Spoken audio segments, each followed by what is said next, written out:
Komisi Pemberantasan Korupsi melakukan OTT terhadap Wali Kota Bekasi Rahmat Effendi. Dalam OTT itu sejumlah pihak swasta turut ditangkap dan saat ini masih dalam proses pemeriksaan.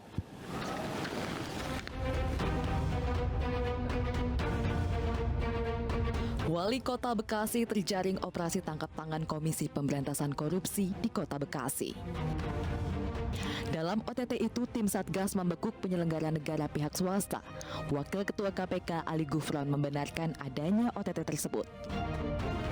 Benar, KPK telah melakukan tangkap tangan di wilayah Bekasi, Jawa Barat sekitar jam 13 sampai 14 siang ini. Sementara ini kami sedang melanjutkan pemeriksaan agar lebih terang. Baru-baru ini pemerintah Kota Bekasi menjadi sorotan karena dalam APBD Kota Bekasi tahun 2022 terdapat pengadaan anggaran karangan bunga dengan angka yang sangat fantastis sebesar 1,1 miliar rupiah. Wali Kota Bekasi mengaku pemberian karangan bunga merupakan bagian perhatian pemerintah kepada warganya. Warga itu tidak minta secara khusus wali kota datang, atau biasanya kalau orang datang itu kan dikirim bunga aja udah senangnya, bahagianya udah luar biasa. Jadi jangan dilihat nilainya, tapi dilihat bentuk daerah, kepala daerah itu perhatian terhadap hubungan dengan warganya. KPK memiliki waktu 1 kali 24 jam untuk menentukan status hukum para pihak yang diamankan. KPK memastikan pihaknya akan menyampaikan informasi lebih lanjut setelah proses pemeriksaan.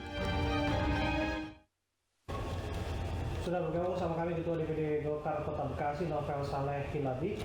Assalamualaikum, selamat petang Mas Novel.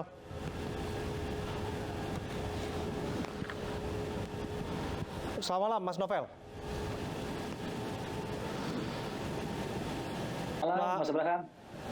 Iya, nampaknya ada gangguan komunikasi kami dengan Mas Novel yang merupakan Ketua DPD Golkar Kota Bekasi. Nampaknya koneksinya sudah membaik. Selamat malam, Mas Novel. Malam Mas Abraham. Ya, Mas Novel, saya langsung ke pertanyaan ya. Anda sebagai rekan separtai lah dalam hal ini ya di Bekasi, Anda tahu ini kaitannya apa ditangkapnya Pak Rahmat Effendi? Kalau untuk kaitan persisnya saya tidak tahu. Saya masih menunggu proses hukum yang dilakukan oleh KPK. Saya selaku Ketua DPD Golkar Kota Bekasi sangat menghargai proses yang dilakukan oleh KPK. Jadi kami masih menunggu 1 kali 24 jam ya, untuk KPK menyampaikan kepada publik apa sebenarnya yang terjadi dan kasusnya apa. Sudah ada komunikasi dengan sangat prihatin. Saat ini Pak Rahmat Effendi atau siapapun yang diperiksa oleh KPK? Kalau untuk para yang halo, iya, Mas Novel, kami menyimak. Ya, terputus. Kami bisa mendengar suara Anda dengan jelas. Kami akan mencoba untuk memperbaiki sambungan gambarnya. Tapi Anda bisa menjelaskan mengenai pertanyaan saya, apakah ada komunikasi terakhir dengan Pak Rahmat Effendi ataupun pihak terkait yang saat ini berurusan di KPK? Belakangan ini saya tidak ada komunikasi dengan beliau dikarenakan memang setelah tahun baru sibuk dengan urusannya masing-masing. Dan saya terus terang sangat kaget sekali dengan tadi bahwa ada berita penangkapan oleh KPK terhadap salah satu kader kami. Dan saya sangat prihatin sekali, dan juga saya masih menunggu proses yang dilakukan oleh KPK. Saya selaku Ketua DPD Golkar sangat menghargai proses-proses yang dilakukan oleh KPK. Semoga tidak ada lagi kader-kader Golkar yang terjerat seperti ini. Mas Novel, biasanya langkah-langkah apa yang disiapkan partai dalam kasus ini? Pertama, ya kami ingin melihat dulu apa yang dilontarkan oleh KPK, ya, kasusnya seperti apa. Nah, kami juga punya Bakumham yang mungkin nanti juga akan melakukan upaya-upaya hukum. Kalau memang beliau ternyata terbukti, ya pasti akan ada sanksi yang cukup berat sampai dengan pemecatan. Artinya Pak Rahmat Effendi bisa terancam dipecat oleh Partai Golkar. Di sisi lain juga ada peluang bahwa yang bersangkutan bisa saja diberikan bantuan hukum. Benar sekali. Ya, saya mencoba bertanya kembali mengenai apa yang dilakukan oleh yang bersangkutan yang viral belakangan ini soal anggaran 1,1 miliar untuk karangan bunga. Ini tujuannya adalah untuk memberikan perhatian kepada warga. Tapi justru dalam kasus ini yang bersangkutan Pak Rahmat Effendi yang justru mencuri perhatian warga dengan berurusan di KPK. Kalau Anda melihat bagaimana sebetulnya sepak terjang yang bersangkutan selama menjabat sebagai wali kota Bekasi, kaitannya dengan yang viral belakangan ini dulu deh. Selama ini beliau dalam penjabat, saya melihat ya cukup mengikuti aturan yang memang sesuai aturan yang berlaku. Tapi saya tidak tahu di dalamnya seperti apa Pak Rahmat Effendi bekerja, karena memang saya tidak terlalu intens komunikasi belakangan ini, karena beliau sangat sibuk sekali dengan kegiatan-kegiatannya. Dan saya melihat ada langkah-langkah yang mungkin kurang tepat yang beliau lakukan dalam halnya tadi banyak mencuri perhatian terhadap masyarakat yang menurut saya masih banyak program-program yang lebih tepat untuk membantu masyarakat. Oke, menurut Anda bagian mana yang ingin Anda koreksi sebetulnya? Anda sebutkan tadi ada hal-hal yang dianggap tidak sejalan dengan apa yang diinginkan oleh warga Bekasi. Masih banyak sekali masyarakat Kota Bekasi yang memang mereka membutuhkan perhatian karena terkena dampak COVID. Jadi menurut saya anggaran 1,1 miliar yang memang dicanangkan itu lebih bagus untuk bisa membantu mereka yang terkena dampak COVID, yang tadinya mereka makan sehari mungkin cuma sekali. Nah itu mungkin dapat bantuan-bantuan sembako atau bantuan-bantuan kesehatan lainnya untuk supaya bisa mensejahterakan mereka, dibandingkan untuk memberikan karangan-karangan bunga yang menurut saya kurang tepat. Karena di masa pandemi COVID ini hal-hal yang memang kerumunan itu kan dikurangin. Jadi menurut saya program itu kurang tepat. Oke, sah-sah saja Anda berpendapat demikian, namun akan menjadi agak sedikit klise karena yang bersangkutan adalah kader Partai Golkar. Kemudian juga yang bersangkutan juga adalah mantan ketua DPD wali kota Bekasi, ya Golkar di Bekasi begitu, yang mana Anda adalah suksesornya. Ada intrik politik di balik ini semua? Tidak, intrik politik gimana? Yang maksud? Iya, ini kan menjadi menarik ketika Anda terkesan berseberangan dengan yang bersangkutan yang saat ini sedang terjerat. Tidak ada berseberangan. Kita semua mendukung kader Partai Golkar, khususnya Pak Rahmat Effendi. Semua, cuman ada beberapa program yang kurang tepat saja. Banyak program-program yang bagus yang beliau lakukan terhadap di Kota Bekasi, tapi ada 1-2 program yang fenomenal yang kurang tepat. Banyak sekali yang beliau buat untuk Kota Bekasi, sehingga Kota Bekasi menjadi bagus dan baik, gitu ya. Banyak sekali yang beliau lakukan. Jadi mungkin hanya 1-2 belakangan ini yang beliau canangkan itu kurang tepat, dan Golkar juga memberikan masukan. Oke. Terakhir, bagaimana Golkar Bekasi menjelaskan bahwa ini tidak ada kaitannya dengan partai? Menarik, dalam beberapa kasus belakangan sulit dipisahkan antara apa yang dilakukan oleh pejabat publik dengan seragam partainya. Ya, jadi beliau sebagai wali kota dan juga kader itu terlepas tidak bisa disatukan. Apa yang beliau lakukan itu seperti Golkar lakukan, tidak. Karena di Golkar itu juga ada pendidikan pengkaderan Golkar yang kita ikut dalam pelatihan itu memberantas korupsi. Jadi siapapun oknum di dalam Partai Golkar atau kader Golkar yang melakukan tindakan hukum, yaitu korupsi, itu sanksinya sangat berat, itu pemecatan. Jadi Golkar terdepan untuk memberantas korupsi. Siapapun kadernya yang terlibat dan juga ditetapkan sebagai tersangka, ya, dan kekuatan hukum tetap, dan pastinya langsung akan dipecat oleh Partai Golkar. Sebentar, sebentar, tersangka atau inkrahnya dulu, ini kan hal yang berbeda. Kalau tersangka bisa saja ini kan presumption of innocence. Orang bisa saja diduga tidak bersalah dalam peranata hukum kita. Inkrahnya artinya sudah berhukum tetap. Oke, terima kasih Mas Novel, waktu Anda sudah berbincang bersama kami. Untuk kedua kalinya dalam persidangan, kata sopan menjadi alasan seorang terdakwa mendapat keringanan hukuman. Setelah hasil V-nya, kini Gaga Muhammad dituntut 4 tahun 6 bulan penjara dalam kasus kecelakaan yang menyebabkan Laura Anna lumpuh hingga akhirnya meninggal. Juga dituntut agar dipidana penjara selama 4 tahun 6 bulan. Gaga Muhammad dituntut 4 tahun 6 bulan penjara dan denda sebesar 10 juta rupiah, subsidiar 2 bulan penjara dalam kasus kecelakaan yang menyebabkan selebgram Laura Anna luka berat. 2 tahun bertahan dan berjuang mendapat keadilan atas kecelakaan yang menimpanya hingga lumpuh.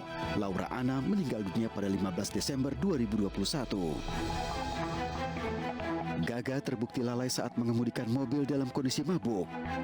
Jaksa penuntut umum merinci beberapa hal yang meringankan tuntutan terdakwa. Salah satunya karena Gaga dinilai sopan selama proses persidangan berlangsung. Gaga juga dinilai telah menyesali perbuatannya.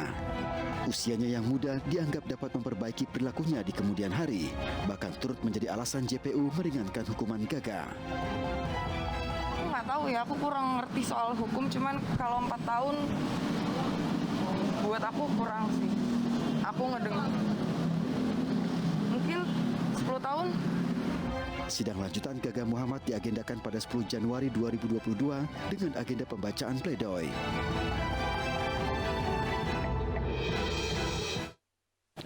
Kita akan minta tanggapan pakar hukum pidana Abdul Fikar Hajar mengenai tuntutan Gaga Muhammad.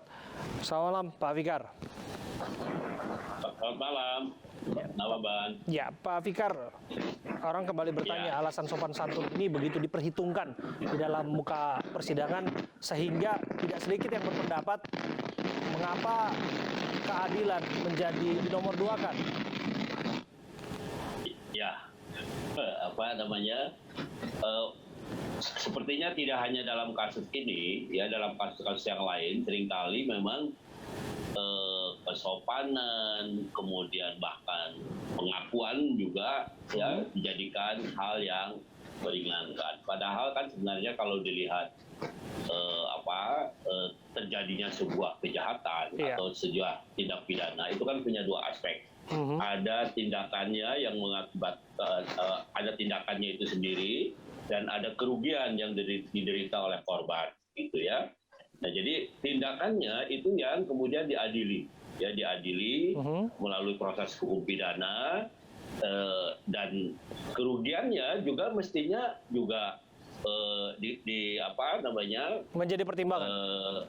Menjadi pertimbangan juga gitu, mestinya seperti itu gitu. Nah, karena itu kalau menurut saya tuntutan yang ringan didasarkan pada pengakuan, sopan dan sebagainya itu kurang pas gitu. Karena apa? Karena tindak pidananya itu sudah terjadi gitu. Ya, sudah terjadi dan proses hukum di pengadilan itu kan dalam rangka proses pembuktian. Artinya apa? Artinya orang yang tidak melakukan boleh dia tidak mengaku, kan sebenarnya begitu. Iya kan? Kalau dia memang tidak melakukan, maka proses hukum pidana itu memberikan kesempatan kepada orang untuk membela dirinya. Membela diri gitu. Karena itu kalau menurut saya sopan santun, pengakuan nggak bisa dijadikan alasan untuk meringankan gitu. Nah, yang bisa meringankan yang menurut saya kontekstual adalah bagaimana memenuhi kerugian atau membayar kerugian pada korban. Oke, sampai di sana Pak Fikar. Kalau Anda kira-kira bisa menerawang ya, apa yang ada di isi kepala majelis hakim mempertimbangkan asas kesopanan yang dimaksud? Sopan dalam berpakaian kah? Sopan dalam bertutur kata kah?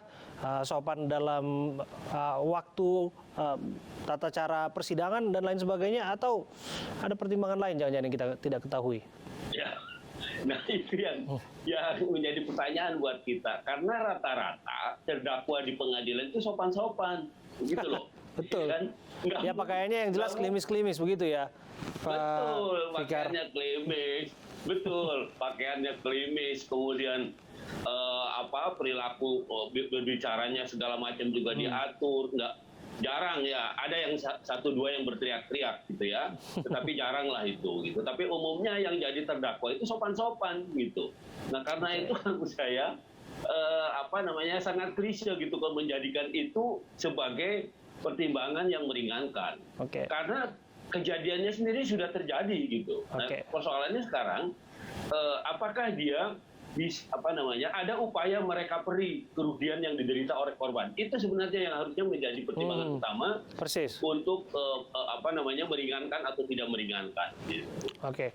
Kalau menjadi pertimbangan pula adalah usia dari terdakwa saat ini adalah seorang yang masih muda ya, dan bisa Ya. dianggap memperbaiki perbuatannya. Apakah ini juga masuk dalam peranata hukum kita?